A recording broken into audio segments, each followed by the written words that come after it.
Hi everyone. सो आज हम launch कर रहे हैं मैजिक बुलेट सीरीज। तो आज का डे है डे 1। ये हमने 100 डेज चैलेंज लिया है। सो हमें आपका कोऑपरेशन चाहिए इसको कंप्लीट करने के लिए। सो डे 1 हम जानेंगे इकोनॉमिक्स की बेसिक टर्म्स। सो ग्रेड 11 और ग्रेड 12 जो दोनों जगह ही काम आएगी। Basically magic bullet series is specifically for grade 11 and 12 and specifically for economics हुई, जहां पे हम कॉन्सेप्चुअल क्लैरिटी की बात करेंगे। सो डे 1 है आज का। सो डे 1 हम जानेंगे कुछ टर्म्स, बेसिक टर्म्स। इकोनॉमी क्या है, इकोनॉमिक्स क्या है, सो जानते हैं। सो बेसिकली इकोनॉमी क्या है? इकोनॉमी क्या है? एक ऐसा सिस्टम है where people on their livelihood, यानी कि एक ऐसा सिस्टम है जहां पर लोग अपना लाइवलीहुड अर्न करते हैं, है ना। जैसे एक टीचर पढ़ा रहा है, फार्मर खेती कर रहा है, डॉक्टर पेशेंट को ट्रीट कर रहा है। तो जब भी हम कोई एक्टिविटीज ऐसी परफॉर्म करते हैं जहां से हम अपना लाइवलीहुड अर्न कर सकें, ऐसे सिस्टम को इकोनॉमी कहा जाता है। सो ये थी टर्म 1 ऑफ डे 1। अब हम बात करते हैं term 2 of day 1, that is economics. Economics क्या है? तो जब भी मैं क्लास में डे 1 अपने लर्नर से डिस्कस करती हूँ ना, बताइए इकोनॉमिक्स क्या है, तो मेजॉरिटी ऑफ स्टूडेंट्स का जवाब रहता है पैसा। सो इकोनॉमिक्स ठीक है, पैसे की बात करता है, एक टाइप ऑफ रिसोर्स है, लेकिन मेजरली इकोनॉमिक्स में क्या है वो जानते हैं। So basically economics as a subject आया ही क्यों, इकोनॉमिक्स हम पढ़ ही क्यों रहे हैं, है ना। सो उसका आंसर है एक, स्कार्सिटी। सो स्कार्सिटी का जो कॉन्सेप्ट है या डेफिनेशन है वो रॉबिन्स ने दी थी। सो स्कार्सिटी का मतलब होता है कमी, यानी कि जो इंडिया के अंदर, किसी भी कंट्री के अंदर, किसी भी पर्सन के पास जो रिसोर्सेज है ना वो कम है, इसीलिए हम एज अ इकोनॉमिक्स सब्जेक्ट पढ़ रहे हैं। सो यहां से एक वर्ड निकल आया, रिसोर्सेज। रिसोर्सेज क्या होते हैं? रिसोर्सेज बेसिकली वो हैं जो हमारी वांट्स को सैटिस्फाई करते हैं। That can be money, that can be land, that can be labor. So basically जब हम इकोनॉमिक्स की बात करते हैं तो उसमें हम रिसोर्सेज को FOPs कहते हैं। क्या है FOPs? FOPs माना फैक्टर्स ऑफ प्रोडक्शन। FOPs कौन कौन से हैं? Land, labour, capital, entrepreneur. So basically ये रिसोर्सेज कम है, इसलिए ही इकोनॉमिक्स एज अ सब्जेक्ट आया। चाहे आप कोई रिचेस्ट पर्सन को उठा लें, अंबानी जी को ले लीजिए, है ना, यूएस को ले ले, यूके को ले ले, हर किसी के पास ही रिसोर्सेज कम है, इसलिए ही इकोनॉमिक्स एज अ सब्जेक्ट आया। बेसिकली इकोनॉमिक्स 2 ग्रीक वर्ड से आया है, ओइकोनॉमिया, हाउस होल्ड मैनेजमेंट।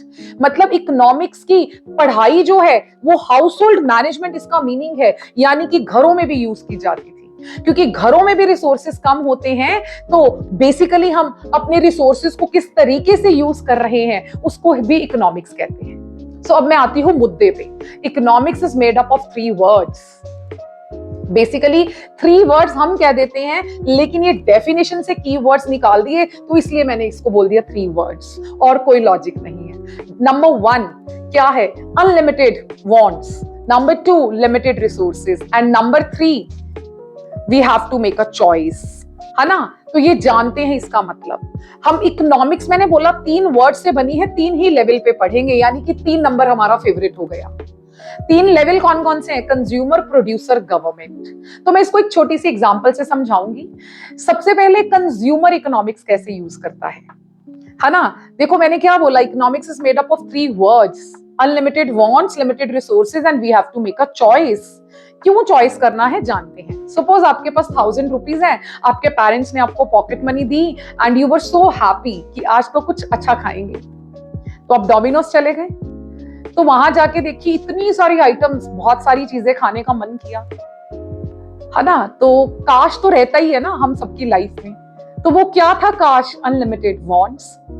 लेकिन अब अनलिमिटेड वांट्स के बाद हाथ में पैसे देखे तो वो तो 1000 ही थे। तो अब हमें चॉइस करना पड़ेगा कि कौन सा पिज्जा लें, ताकि एज अ कंज्यूमर हम अपनी वांट्स को मैक्सिमम सैटिस्फाई कर सके।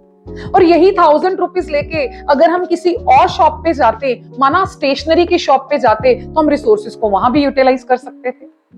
सो बेसिकली रिसोर्सेज लिमिटेड हैं, हमें रिसोर्सेज के ऑल्टरनेट यूजेस हैं, इसीलिए हमें चॉइस करना पड़ता है। यही इकोनॉमिक्स कहता है। देखो कितनी ब्यूटीफुल डेफिनेशन है। Unlimited wants, limited resources and we have to make a choice. So यहां से निकल करके आया स्कार्सिटी, यानी कि लिमिटेड रिसोर्सेज और चॉइस जो है इकोनॉमिक्स का असेंस है। कंज्यूमर इकोनॉमिक्स यूज करता है अपनी वांट्स को सेटिस्फाई करने के लिए, मैक्सिमम सेटिस्फेक्शन के लिए। यही प्रोड्यूसर अपने रिसोर्सेज को यूज करता है so that he can obtain maximum profit. Government भी इकोनॉमिक्स यूज करती है। कैसे यूज करती है? So that they can obtain maximum welfare. So producer के पास भी अगर उसको प्रोडक्शन करनी है, इनपुट को आउटपुट में कन्वर्ट करना है, उसके पास भी रिसोर्सेज क्या है? कम है ना। उसकी वांट्स क्या है? अनलिमिटेड है। वो चॉइस करेगा कि मैं कौन सा धंधा करूं, कौन सा बिजनेस करूं so that I can obtain maximum profit. Government के पास भी रिसोर्सेज कम है। वो हर साल बजट के अंदर प्रायोरिटाइज करती हैं कि हम अपने रिसोर्सेज को कहां लगाएं ताकि देश का मैक्सिमम वेलफेयर हो सके। होप सो इकोनॉमिक्स का मीनिंग आपको क्लियर हुआ होगा। Really thank you. हमें कॉमेंट सेक्शन में जरूर बताइएगा इकोनॉमिक्स की क्या डेफिनेशन है।